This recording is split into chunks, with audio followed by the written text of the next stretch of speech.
Decolonization and the Future of Academic Research, which sounds, of course, like a huge topic, and I'm really conscious that you've been involved in lots of these discussions to date. Hence, I am absolutely confident that you will all have a lot to say when it comes to the comment session. My name, for those of you who don't know, is Dani Mitlin. I am a staff member at the Global Development Institute. Unfortunately, for those of you who are students, I am very involved with a big research program called the African Cities Research Consortium, so I don't do much teaching, as you saw my incapacity to load slides. But one of the things I'm really conscious about is that the challenges of decolonizing academic research are not new. We've been working on these issues for a long time. It's something that GDI has been working on. We've been doing some work in African Cities Research Consortium, and many others have been working on it. What we're trying to do in this session is contribute to an understanding about what we might be able to do about it.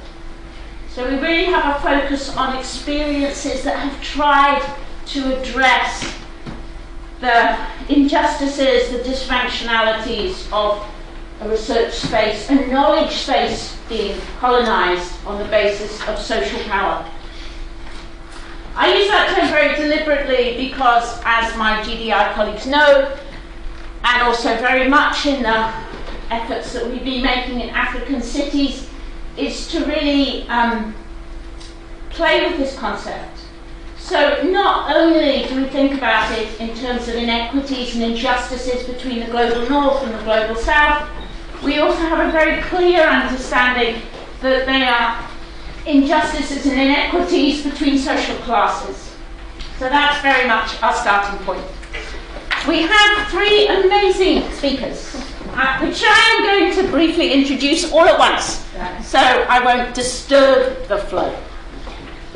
We have Eyob Gebremariam, is that right? Right pronunciation, apologies, who is working on this issue through a centre at Bristol University, working across Africa and the UK particularly. They have an African charter, which I think you'll be talking a little bit about. So Eyob's going to share his experiences. He did, some years ago, he did his PhD in GDI, so he has a familiarity with this physical space, but also with GDI's history around these issues. Dani Beltrame has been working in the African Cities Research Consortium and also with Slum Dwellers International. Slum Dwellers International is a transnational movement of people living in informal settlements that is at the same time very much a knowledge network and a people's university. SDI, Slum Dwellers International, are part of the African Cities Research Consortium, and we have been making efforts drawing on SDI expertise to make sure that people living and working in informal settlements are very much a part of the knowledge that we've been building. Dani is going to speak about that, and I hope also a little bit about her PhD research, which is to work with young people in informal settlements in Nairobi and Harare and do co-research around the PhD with them. Cribbin, I've known for some years. Tina lives very close to here, 300 metres away. Maybe, yeah. So Tina is one of the community leaders in a group in Hulme, Hopton Hopefuls, or Aquarius savings group. They have been learning from the methodology of Slum Dwellers International. Tina was very active as a community activist before that, and we've been able to draw on her experiences within the SDI Manchester team and beyond the SDI Manchester team. She is also a poet. An amazing poet who writes about the experience of living in Hulme and watching Manchester be an unfriendly space in some sense around that. So those are your three panelists. I am going to get out of your way. So I'm going to load up your slides, and we'll start with you. I'll give you a 5-minute warning. Okay. Thank you. It's really a great pleasure and honor to be back to GDI to give this talk, and also just to do it in front of my former professors, Yana. It's a great privilege, and thank you for the invite. I give a title for my presentation, Daring to Believe, Envisioning Transformative Academic Collaborations. And I would like to sacrifice the first 2 minutes of my presentation to get your reflections on this email. Can you read it? Tell me, what do you think about this email?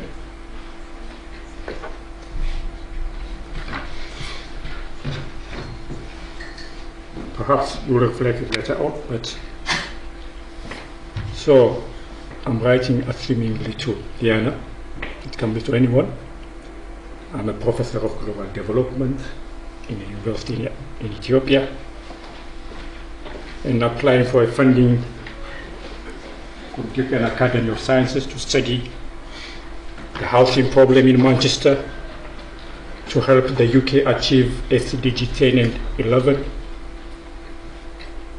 so that, and we'll have researchers who will do research in Stockport, Hulme. These are some of the places where I lived, Hulme. And it will be published in high-ranking journal in Ethiopia, in Amharic. And the journal is accessible only for the fee-paying subscribers. And we aim to do some kind of uptake and research dissemination workshops in Manchester. And it's a very short notice. So I'm expecting her, either this Diana or Diana, and imagine Diana to send me her CV quickly. Are you familiar with these kinds of emails? Either sending them or receiving them, or knowing someone who has received these kinds of emails? Perhaps yes or no. But for those kinds of emails that you are familiar with, what was the directionality of the communication? Was it from the global south? However imperfect those categories, global south, global north, global south. Was this from the global north to the global south, or was it from the global south to the global north? And why?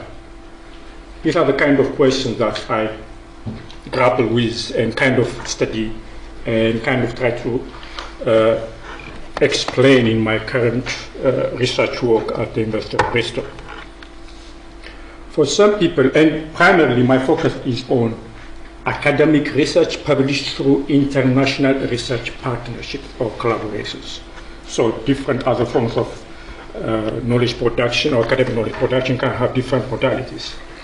But in particular to academic research that's based on international research partnerships, for me it has been part and parcel of the development engagement and intervention, which by itself is also kind of a continuation of the colonial intervention across the global south, and kind of it builds its modus operandi, initial arrangement and collaboration based on the current manifestations and legacies of colonialism. Those who want to challenge the nature of international research partnerships between the global north and the global south, they pick different elements of it. For some of them, it's a matter of ethics, ethical issues. So people criticize helicopter researcher or parachute science. Or for some others, it's a matter of making that academic output accessible. I particularly like this screen graph because it says it's about inaccessibility, but it's behind the paywall. But for some others, it's also a matter of whether some countries or regions have more dominance in setting the research agenda, in mobilizing or accessing the funding, the variations between the national capability. I took this graph from I think the latest IPCC report that produced the huge research on climate change. And as you can see, between 1990 and 2020, almost 90% of the funding that studies about climate change on Africa goes to non-Africa based research institutions. It's only Kenya and South Africa who are, probably Kenya because it's hosting UNEP, I assume. So there are various ways of explaining the situation, but it's not only this. It's also a matter of some issues are very much between the line of racism or dignified or dehumanizing engagement with the so-called research subjects, especially if you are familiar with this critique about a World Bank funded research project about access to water in a very poor neighborhood in Kenya, where they did randomized controlled treatment by shutting off the water. These are economists who did this as a research to create some kind of incentive for people to pay their water bills. It may also have another layer. Anyone who remembers the conversation between two French scientists in the first wave of the COVID pandemic on a live TV conversation where people were really talking about the development of new vaccines, and one of the persons, these are two scientists who said that, oh, we'll try this new vaccine in Africa or on Africa. So for some it's a matter of ethical issues, but it's also beyond that. So sometimes, most of the time, these assumptions are not adequately questioned or challenged, but not for the lack of trying. There are multiple equitable partnership frameworks that try to kind of organize research in a much more equitable way. Some of them have a particular focus on a particular field, especially global health research is the most dominant one. So you have this Canadian and Swiss government-initiated equitable partnership frameworks. Some of them specifically focus on one aspect of the research system. So this one talks about research integrity, Plan S talks about open access. The first one, the Global Code of Conduct, talks about ethics dumping. Excuse me. It's a World Conference on Research Integrity that focuses on research integrity. You have UKCDR that talks about somehow development research to be much more equitable, and a number of them. Some of them are quite interdisciplinary and multi-sectoral. What I have been engaging over the past 2-3 years with our collaborators at UNISA at University of South Africa and UCT University of Cape Town from Bristol side was approaching this research collaboration, international research collaboration, particularly with Africa-based researchers with a broader perspective, with an ecosystem approach. And what we're trying to do is, I will go very quickly to the framework. What we try to do is to approach the system as, for instance, like I usually use the onion. The onion has multiple layers. So the ecosystem of knowledge production, academic knowledge production, essentially, so international research partnerships have multiple layers of inequities. And at the center of it is epistemological inequities. The ways of knowing, the ways that we perceive what is right and wrong, what is novel or unknowable.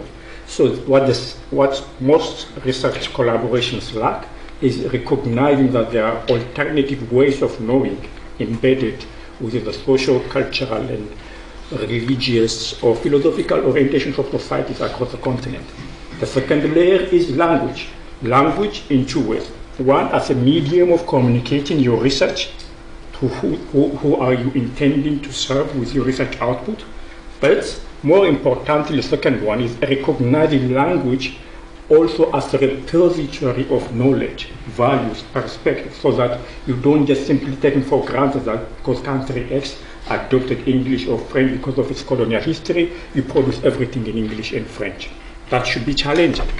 The third layer is extraversion, more or less related to the epistemic perspective that most of the knowledge is produced for the consumption of the global north rather than the community from which the data is extracted or who would be primarily the most beneficiaries of such output. And the fourth layer is the development case and frame. This is primarily because most international research funding is kind of organized along development aid. So whenever country X has a right-wing government or for whatever reason it reduces its development cooperation, scientific research becomes affected. So knowledge is not pursued for the sake of knowledge. And you won't expect like a country like Guinea-Bissau or Sierra Leone or Kenya to have a research program on space science or something for the sake of knowledge, but rather it's only about poverty, it's all about destitution, it's all about lack, and like that deficit model dominates it. Okay. These four layers are more fundamental. If you want, these are, if you, for instance, for an iceberg, you may have the tip of the iceberg visible to your eyes, but the most significant segment of the iceberg is below the sea, not clearly visible to your eyes. And I would argue that essentially these four layers are not adequately considered as relevant issues of departure in terms of redressing power imbalances in academic knowledge production, especially through international research partnerships. The fifth layer, variations in terms of capabilities, institutional capabilities, very much related to the political economy situation, not investing enough in higher education and research capacity and research development. Yes, there is some variations. And the most significant outer layer is the practical arrangement and collaboration. That's about recognition and ownership and the unfair distribution of resources or time. And most equitable partnership frameworks that I mentioned to you earlier tend to focus on the two outer layers. And most of our conversations about redressing these power imbalances or decolonization usually tend to gravitate towards the outer layers without necessarily talking about the inner layers. And I think that's the most fundamental challenge that we definitely need to address so that we kind of come up with a better transformative approach to academic knowledge production. Finally, I want to emphasize the fact that academic research nowadays, especially international research collaborations, has become more of like, it's a function of privilege. Who has the privilege to study who? Most of the time, it's people from the global north who have the exposure, the capacity, the opportunity, the institutional enabling system to do research. And the reverse is true for those in the global south. I usually talk about passport positionality, because your legal citizenship and your academic citizenship would have their own particular relationship. As a person, for instance, with an Ethiopian passport traveling to X and Y, Z to attend conferences, to do research, it's a nightmare for those who have a particular passport, but for some it's a privilege. And I think we should be aware of our privilege and be conscious of the limitations that some other academic researchers face just because of their legal citizenship, not for the sake of their academic quality. So I think these are the issues that we need to discuss if we really want to be transformative in our engagement of academic knowledge production. I thank you.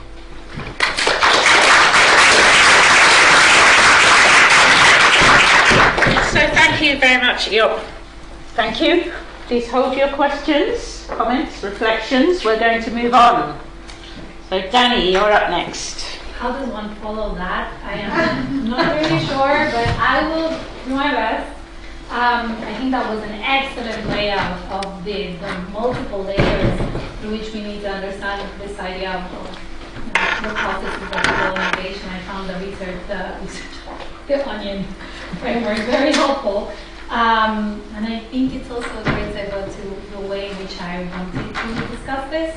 I think for me, the main question here is, okay, yes, we know we need, well, at least some of us in the research space, we know we need to walk towards epistemic justice. Some people are already walking that talk. The issue for me was always, okay, so how do we eat that? How does a PhD student like me, at GDI, at the World Development Institute, from Argentina, studying in the UK with populations in Nairobi, Kenya, and Harare, Zimbabwe, eats that? That's what sort of occupies my mind. And I think I have some, let's say just some reflections on how to make epistemic justice a day-to-day practice, or how I'm trying to do that. One portion of what I'm going to share with you has to do with my engagement with the African Cities Research Consortium, which, as Diana mentioned, is a quote-unquote big project. And some of it comes from my PhD experience, which is a much smaller endeavor. But I do think the day-to-day practices are similar in, or were and are similar in both. So in terms of transcending these manufactured hierarchies in knowledge production, I actually think there are two questions that can guide us. The first one is, in whose interest do we produce knowledge? Who benefits from the process and the product of knowledge production? And the second one is, what goes on after knowledge is produced? What happens next? What is that orientation to action? Is there an orientation to action? Should there be?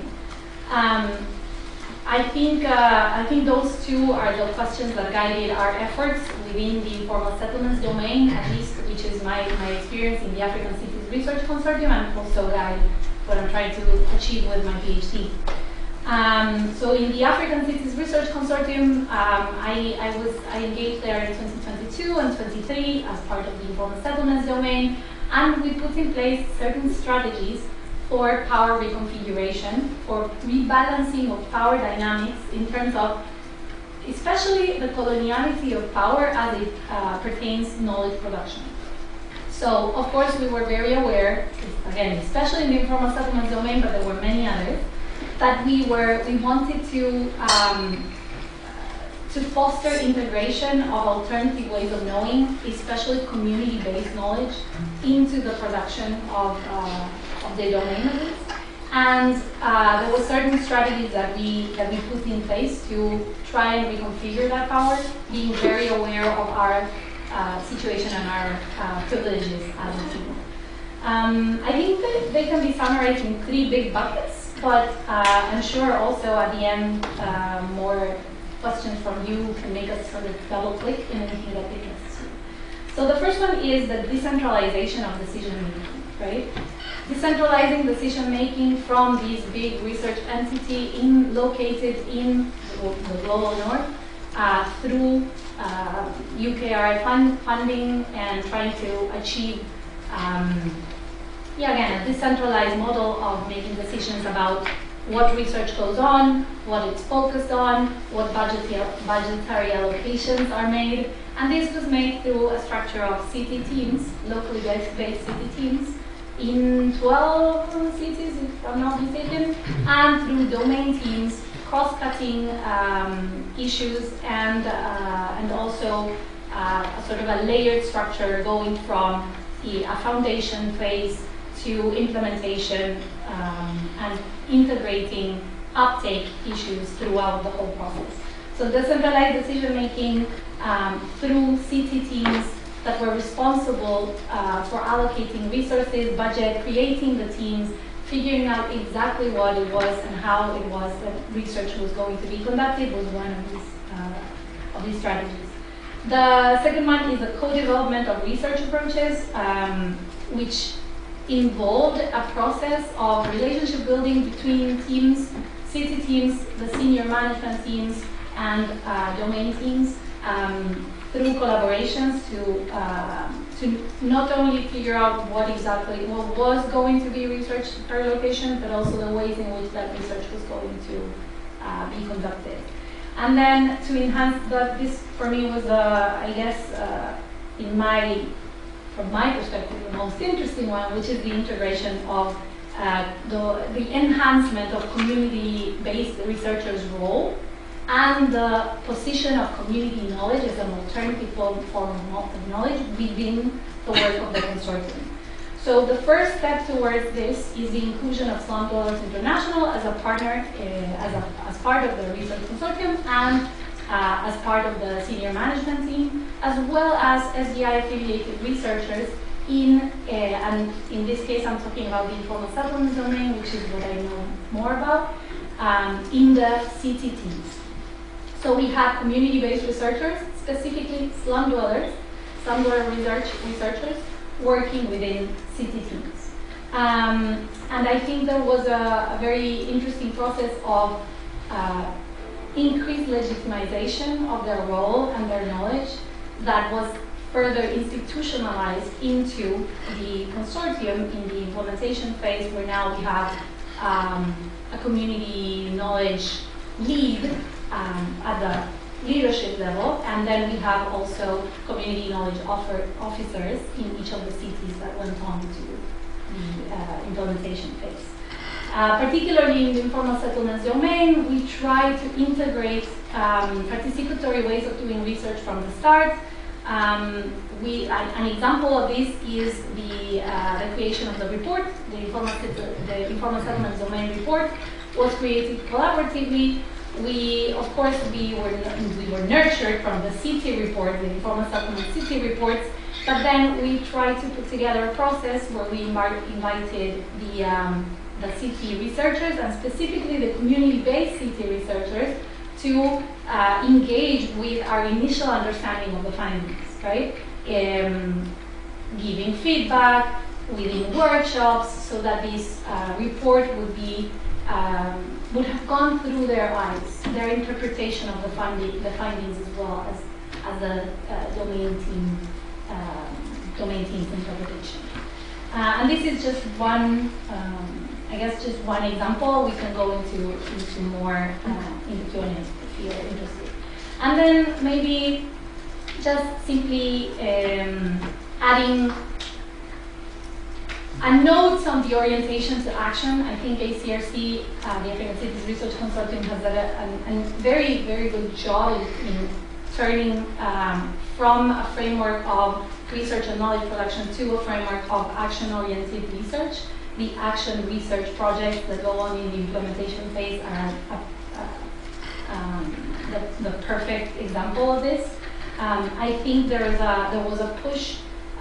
There has been a push for years for more impact-oriented research, more action-oriented research that is useful to the communities with whom we engage, and this orientation to action has been very welcomed by local city teams, especially community researchers.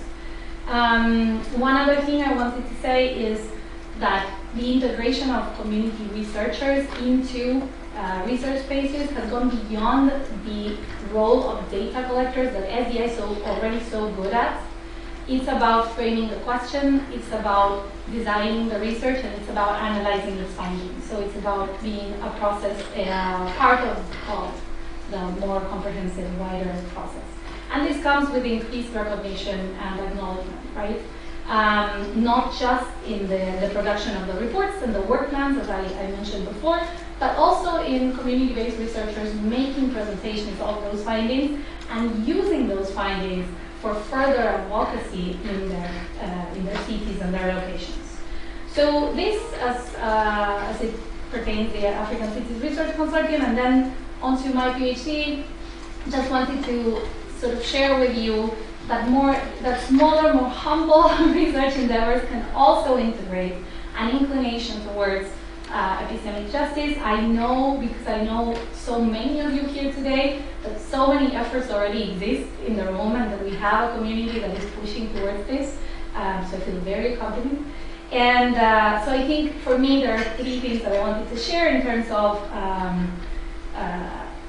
conducting a responsible, trying to conduct a responsible research process with more limited resources, and from what can be considered by someone and by some literature as someone in a precarious position. I am of relatively less power within a university setting, although when I go into research with co-researchers who reside in formal settlements, I may be perceived as someone with more power. But still, navigating all those positions, I have three elements I wanted to share. I think one of the most important things about doing research is deciding what gets to be researched. What is important to generate knowledge about. And I think changing the locus of decision making on what is important to produce knowledge about is central. My PhD, I always say my PhD is not really my own. It just comes from several years of engagement with the transnational network like SDI, and it comes from my trying to listen to what the issues were across the affiliates that I worked with, and just acting as a thought partner and a mirror and asking if this is something, the topic of my PhD is something that they would want, the now topic, something that they would want to inquire more about, and if they would want to do that with me. I am researching intergenerational dynamics and youth engagement in urban social movements because it was an issue for them. And then it became my PhD as part of their long-lasting inquiry. I think then, related to that, building long-term respectful partnerships is a basic element. But not just building it with who are now my co-researchers and the organizations and movements that we want to work with, but also fostering allyship between the causes, the movements that we are aware of and we interact with. Because struggles, as we all know, are interconnected, and we can offer that sort of connection building and network building. And then finally,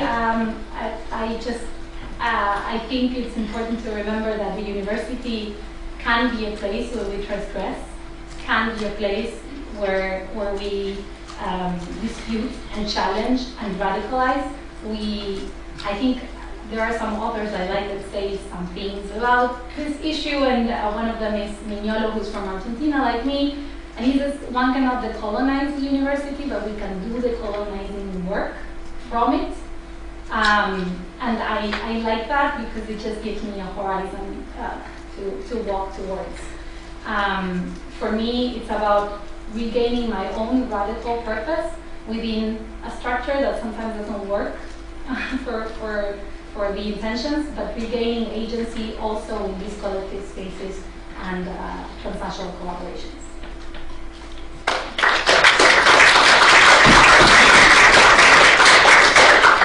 So thank you, Dani. You saw breadth of experience from the big program to the small but equally significant PhD. Tina, over to you. I haven't come here with anything prepared. I live about 2 minutes away, and I wanted to start off with what I do best as a poet. So it will sum up my experience of working with academics, say, or trying to work with them. So I hope you enjoy it. We are so tired out from being harvesters about our stories. How the vultures from our academia, policymakers too, want to engage with us, sit down, have a brew. All the while claiming their latest art plan and research project. You're no different from the property developers that come and break up an already functioning community. We don't need your expertise, but hey, thanks for the opportunity.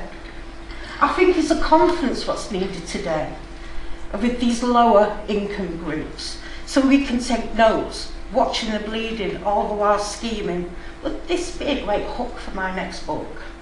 I'm listening too.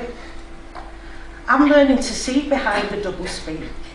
I see the truth before the deceit. I record your every experience, your horror and shock, as I turn what you do on its head. But did you know I could write too? In my latest book, there'll be an inscription to those who inspired and those that just took. So thank you for your interest. We're learning to say no. We are capable enough to create our own show on our terms, where no one redefines our truth. So listen out for us. We're planning to raise the roof. So that's my...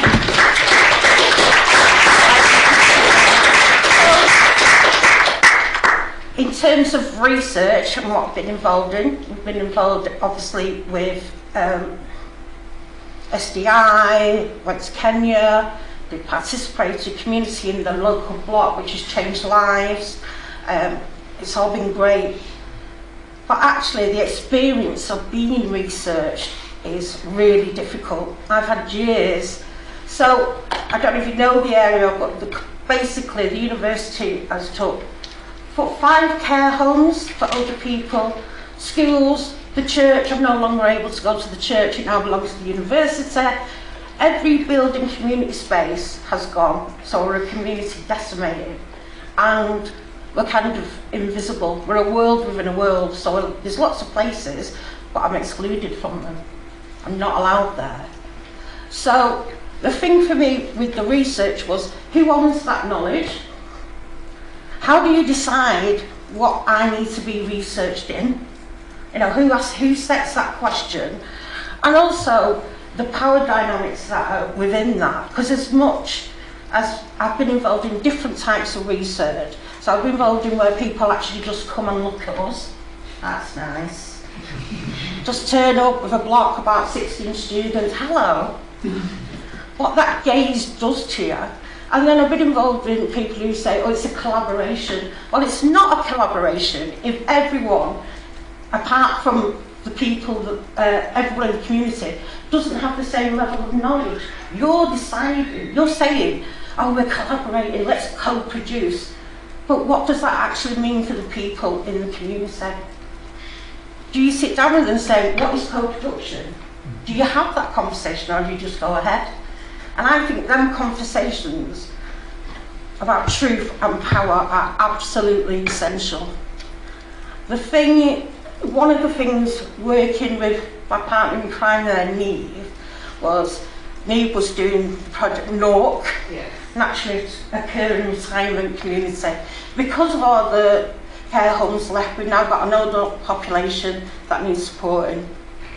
And I have been working in communities, I don't want to say the age, but 41 years I've worked out, various different roles. And I was chatting one day, and I said, is that a thing? I can't even remember the subject. She said, yeah.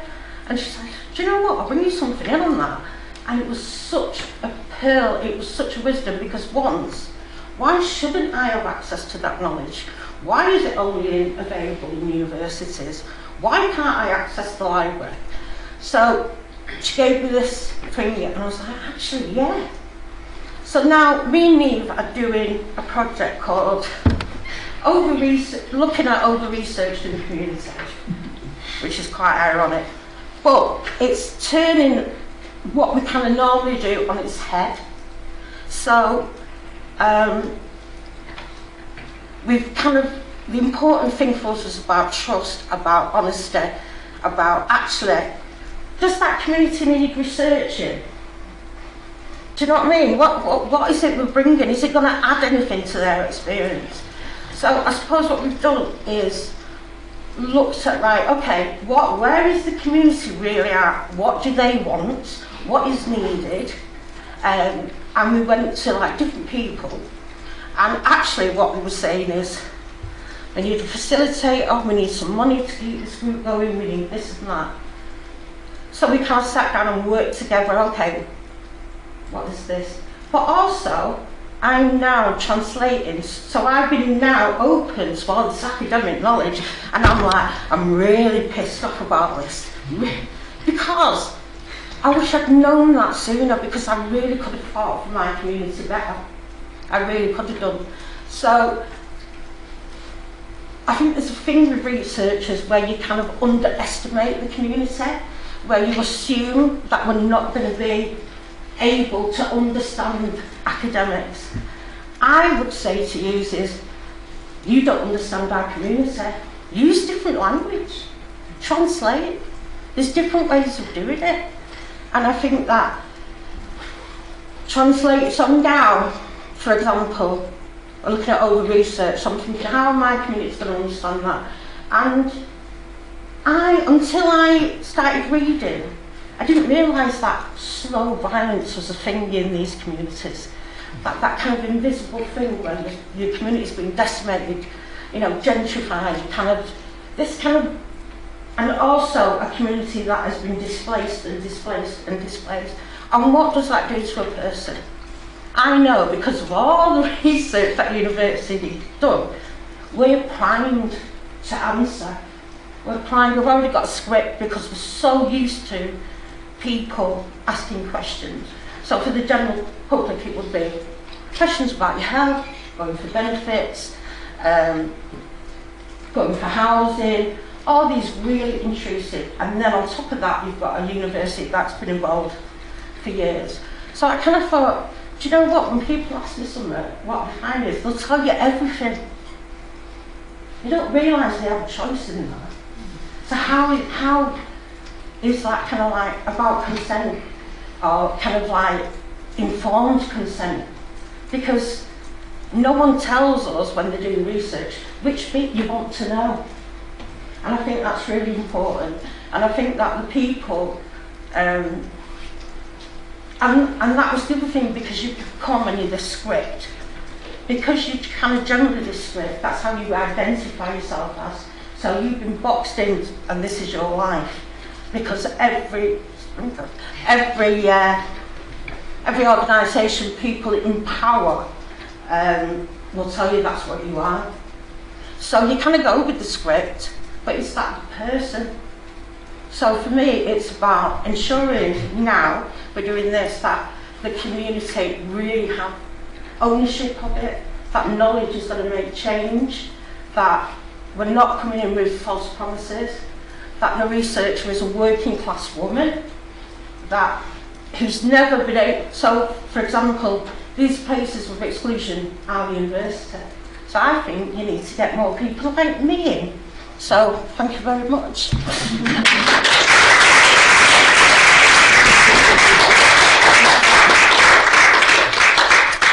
Okay, so suggestions now about what we might want to think and do and be differently. You may want to ask about that, but let me open the floor and we'll see how the conversation goes. Who wants to start?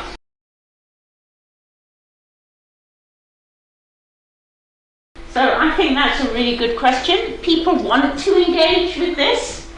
What is your experience? Did you want to go first, Gina? I think from the stuff we've been looking at, one of the things that the university needs to do is support the students more in working in the community. So the things we've talked about is, why doesn't the university have a panel of community leaders from different areas where you can sit with the person who's doing the research, and that person will then, you know what, this group has been researched there, but this group's really interesting and I think it'd be a nice fit. Having that, writing about that and saying it's important is really important to us, and saying that way the students who come to do the research will kind of be connected with somebody in the community, and we can look at what your methods are, do they fit. And I think that would be a better way, a kinder way of working with people in the community for me. And in terms of white middle class, we all see life through our own lens. I don't think you can take that away as way. I can't take what I view away. I can learn, but I know that my core is working class women, so. Thank you. Any other reflections? Dani, I'm going to pass to you probably because you're in the middle of trying to reconstruct the PhD. Eyob, your turn will come. We were discussing this at a class some of us put together in yesterday, and I like to say I think there's a place for everyone somewhere. And I think it's important to find that place. The first thing I I'm Argentinian from Latin America. We talk and we talk with our hands, and we talk on top of each other. So the first thing is listening, no doubt. So it's listening enough and staying in a place with people enough that you start really engaging with what's going on there. And when it's not your hometown, which is my case, I'm an Argentinian in a UK university working with African cities. It has to come from a long-standing engagement. It cannot be a one-off, and I'm sorry, I'm very sensitive about this, but I think in some places this is still not obvious. And in some situations, in some contexts, the fact that you are somewhat positioned as an outsider would be a good thing. It will be appreciated, needed, searched for, but it has to come from that overall consent from the space and the people, and that territory, people in place, that accept you as part of that knowledge inquiry coalition, knowledge production coalition, or however you want to call it. So, thank you. Eyob. For me, I would see really from the structural challenge that most universities in the UK, as I understand, are facing, is because they operate, I would say, mainly to the logic of the finance sector. So the sector is a sphere of competition. So how much money you make, so how much you commercialize your project and everything. So their modus operandi is essentially about making more money. So with that rigor, connecting to the community might not necessarily be in line with that financial logic that drives the universities. So it becomes more of a force of violence rather than a space for community engagement and coming together. So I think universities need to also reorient themselves so that they become more embedded into their communities. But within the current context, it's all about being high on the ranking, generating more money, and just building more and commercialization, which is essentially against usually the interest of the community. I think that fundamental cultural challenge is the most challenging one. Okay, we're going to take one next question, but just before that I wanted to just briefly comment, because I think the responses have really highlighted some very important things to think about. So I think Tina's example of having a panel of community leaders that people who are interested in doing things differently can engage with is really critical, but that actually challenges the university to institutionalize a downward accountability, which is something they are not used to doing. Let me not comment on whether they will or will not do it, but they're not used to it. I am also really conscious, Tina, that the work that community savers have done is really important in creating an institutional structure that doesn't mean it's a random group of individuals, but it's a more measured, organisationally strong and powerful collective at the community level that you could engage with. Tina, did you want to add to my comment? Please go ahead. I don't want to disagree. No! But I think the thing, so obviously as that organisation has become kind of bigger and bigger, so we're talking about class and community savers, is the fact that it's in all different areas now, it's quite wide, it has a lot. And sometimes that building up and being an institution can then sometimes feel like you're just dealing with yet another institution, which, you know, can happen, and I think I've experienced that a bit, but I think that, you know, what the work's been done has been absolutely amazing in terms, but do we have to be with an organisation? Why do we have to come under someone else? Why the community can't do it itself? So instead of coming and saying, we're the organisation, no, we're the organisation, love, we live it, we breathe it, and actually what we need you is to help us, assist us. So I think there needs to be more, about the community in terms of, again, who holds that knowledge, when we're doing co-production, is it really co-production if one set of people have that level of knowledge and they haven't, but they're teaching you maybe I don't like that type of research, maybe I want to turn it on its head and do something completely different, because I'm not sure that works. You know, that works for the community, but it seems like you have to do this way for the only way for it to be valued. So there is a real tension around who gets to decide and how priorities are set. If you are starting your PhD, generally that tension is a little bit less than if you have bigger projects and more resource. I would also highlight Dani's emphasis on long-term relationships. I think in my experience, so much is possible through long-term relationships, but that takes time and trust, and when you start your PhD, you're often not encouraged to think in that way. But that, to me, is really critical. I would also say Dani has not elaborated on this experience, but it is hard to co-produce a PhD. Indeed, the very essence of a PhD is that it's not something that's co-produced. But that creates its own challenge, and I would argue it's an unhelpful beginning if we're going to develop alternative ways of doing research and being researchers. So there's a bit of a structural issue there. So I just wanted to add those. Okay, next question. Next question, reflection.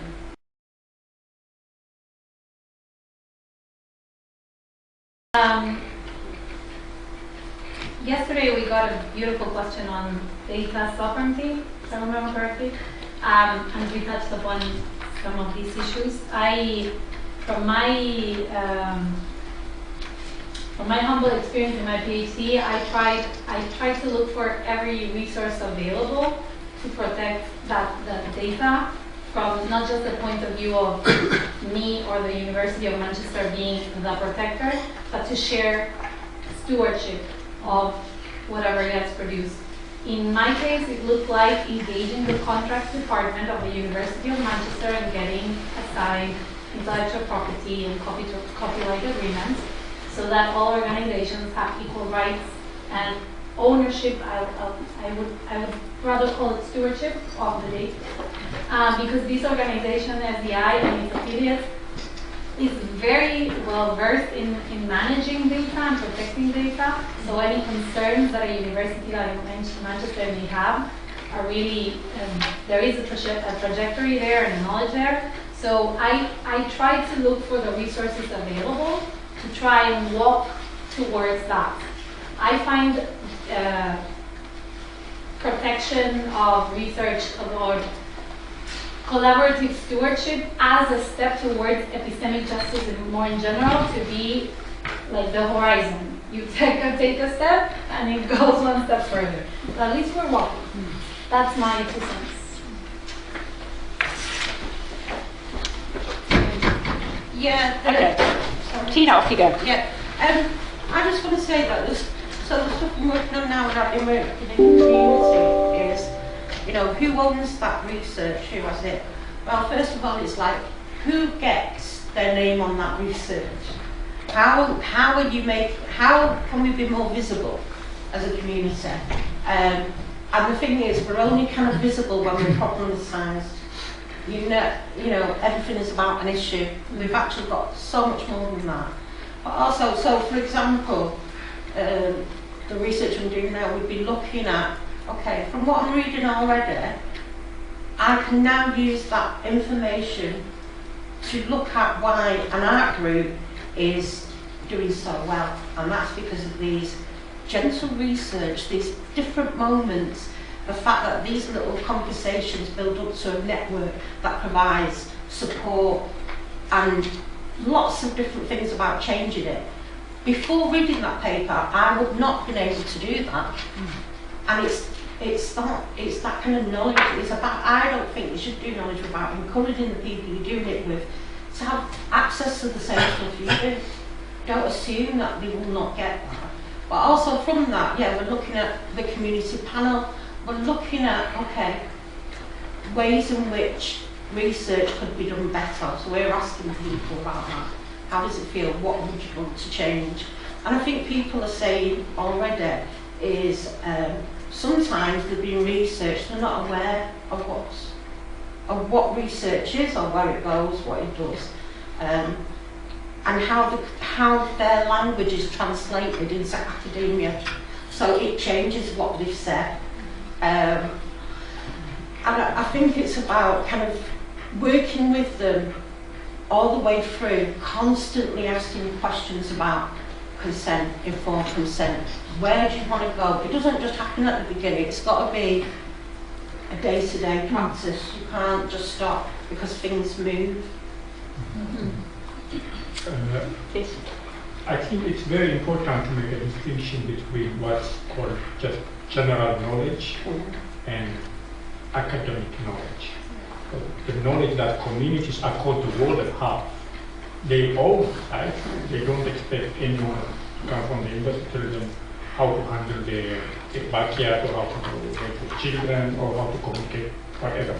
So there's already existing knowledge that transcends from generation to generation. But rather about academic knowledge, it's essentially about the organized way of using evidence and resource, using particular methodologies and tools to produce something in a much more rigorous way. And this process usually involves some kind of institutional actors, some experts, knowledge, scientific processes and everything. Of course, from what I'm much more familiar with from African experience, this process has been essentially also aligned with the colonial process, where data like genetic data or environmental, whatever kind of data has been kind of extracted or exported without the knowledge or the subject or the actors, and become kind of instrumentalized in different ways. So those processes need to be questioned and adequately examined so that that unfair process is kind of redressed and checked. But I think so that means it's within, particularly within academic knowledge production processes. Once that's what we usually call the labeling indigenous knowledge, once it's kind of incorporated into this systemic, institutional, legal framework, I think there's always a danger of being in expropriation and using for a different reason. So, first, let's make a distinction between academic knowledge and broader knowledge. Then also understand that process also has its own dynamics, which will be very problematic, of course.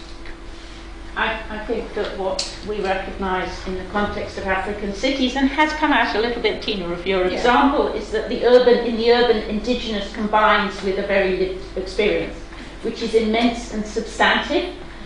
We are trying to bring that knowledge into conversation with academic knowledge. Dani described a little bit about it. We are beginning this process. It is not easy. We have a lot of potential, and we are trying to test out how to get there and how to go there. I would say that it's that really the legal part is not the difficult part. The difficult part is really finding people who will invest in that process. The rewards are immense, but the process itself is really not been straightforward and is absolutely, I feel, in its baby steps still. Questions or comments, please?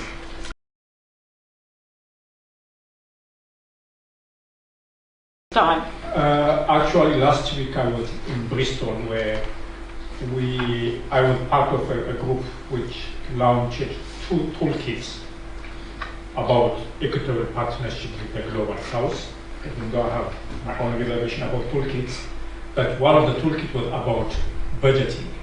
To what extent, whenever we engage, like the University of Bristol, when it engaged with Global South research partners, what kinds of questions that we need to ask in terms of budgeting, so that that process becomes not a burden to the research partners in the Global South. So the toolkit is available online, and I will be more than happy to share it with you. And I agree with you, budget related, especially in international research partnership and collaborations. As I mentioned earlier, like one aspect of the outer layers is that those variations in terms of institutional capacity.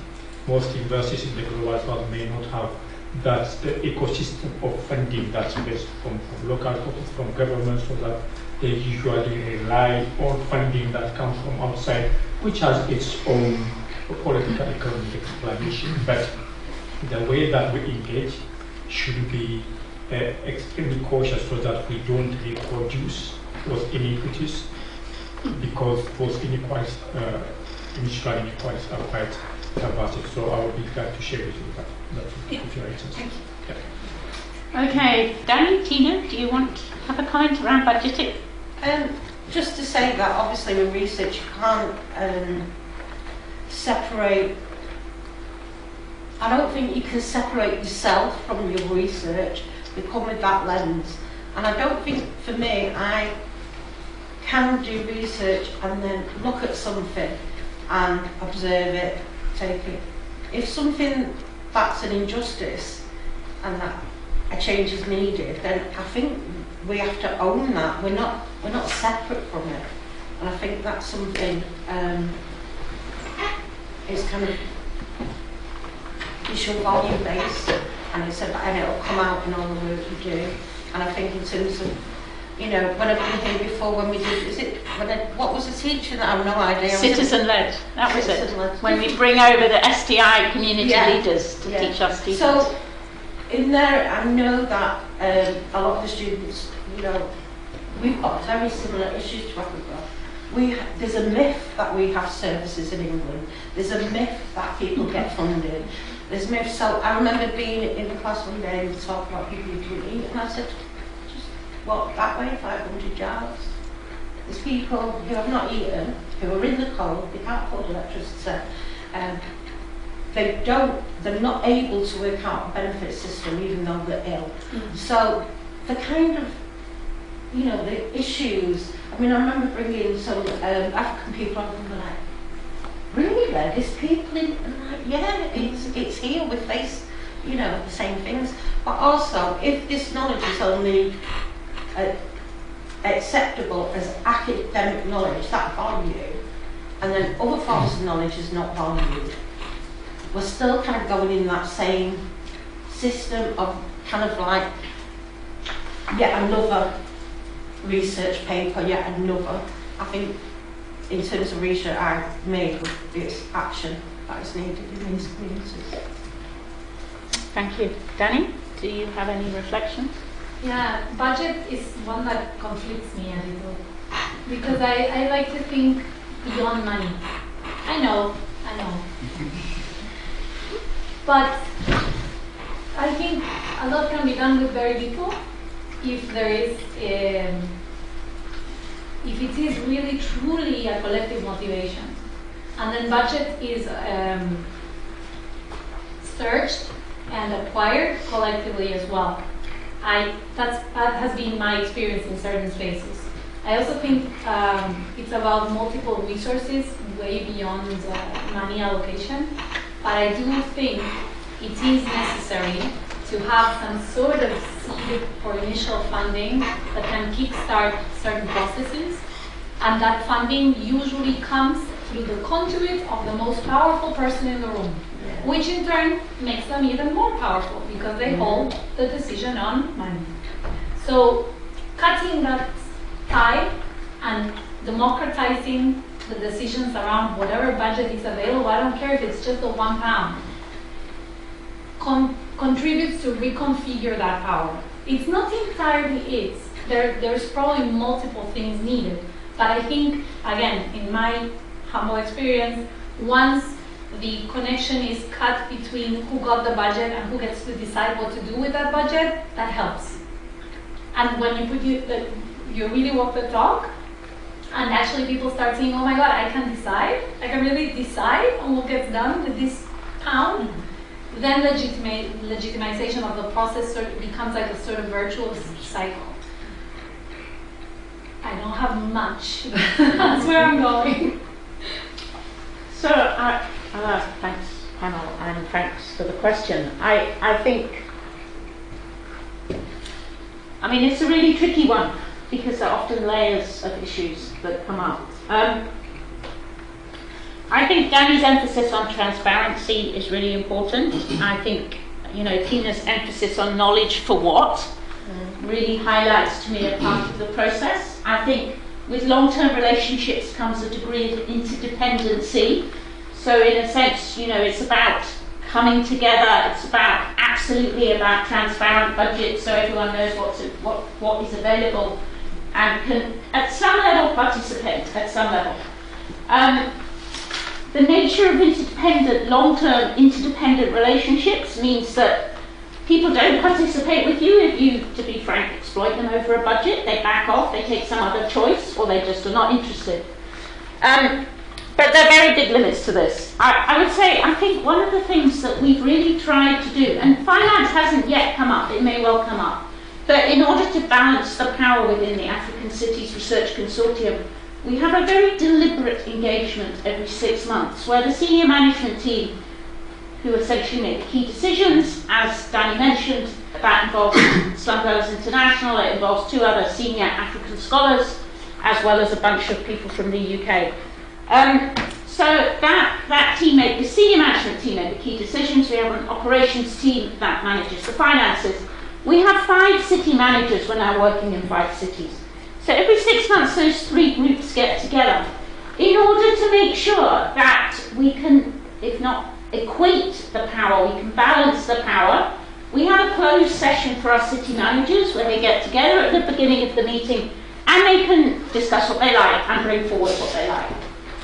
When I'm onto a cycle of these, I think it's probably the most powerful thing we do to create that closed space. We encourage them to dialogue with each other, but I think unless in the North we are serious about building institutions where voices who are less powerful can come together and agree what is wrong with our practice and tell us, we are never going to improve. And that requires respect for those voices, but it requires giving space to collectivities. Individuals are much, much weaker and are often very reluctant to say things. Collectivities build an energy that will hopefully over time enable us to have a more honest dialogue around some of the tensions in our relationship. I would anticipate some of those will be financial tensions, but who knows what will come up. Okay, other questions or comments, please?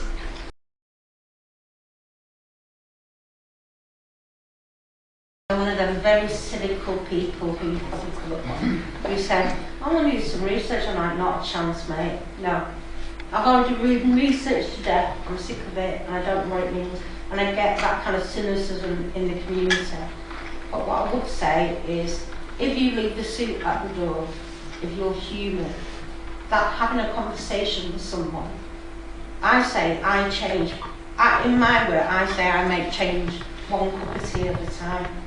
Because actually it's that simple. You have to build that relationship. No, it might be that your research won't change the world, but that experience of you being there and building that relationship will change something, and it's about that person feeling valued. So, cup of tea it is. Thank you. Eyob. Very important question. I think we should be definitely aware of multiple layers of power imbalance within the context. Because context matters, and we are creating different contexts across the world. So for it's a luxury to speak about these issues. So in that context, you definitely need to have a different way of engagement. So you may not be worried about extraversion or whatever, or budgeting, but even your physical security might be in danger.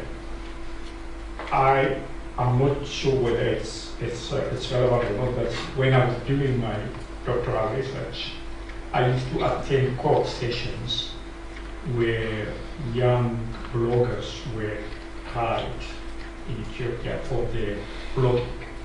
They were accused of terrorism charges.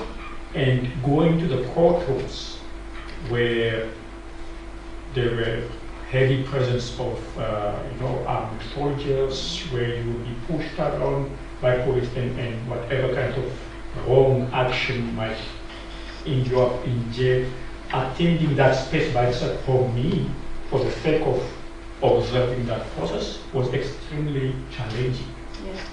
At that moment, I was not concerned about epistemic issues or whatever, but rather making sure that I abide to the laws and just leave the courtroom once the session is finished.